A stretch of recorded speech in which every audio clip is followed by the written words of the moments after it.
অনেকদিন পর ভিডিও নিয়ে চলে আসলাম। আজকে আমার এই মিনি রাইস কুকার রান্না করব সবজি চটপটি। প্রথমেই এর মধ্যে গাজর লাগবে, ডিম লাগবে, আলু লাগবে আর একটা পেঁয়াজ লাগবে। প্রথমে আমি সবজিগুলো কেটে সুন্দর মতো ধুয়ে নিয়েছি। এরপর রাইস কুকারটা বসিয়ে তার মধ্যে সুইচ অন করে দিয়েছি। ধুয়ে রাখা সবজিগুলো এক এক করে দিয়ে দেব।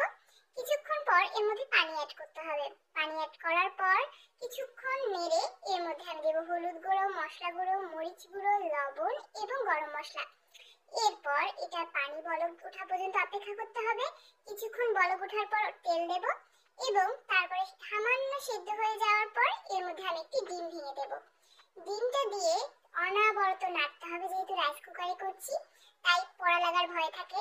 আর সবশেষে টমেটো সস দিয়ে দিচ্ছি উপরে সামান্য টেস্ট এবং গন্ধ বাড়ানোর জন্য। আর তারপর কিছুক্ষণ থেকে গরম গরম পরিবেশন করে নেব। অনেকদিন পর ভিডিও নিয়ে চলে আসলাম।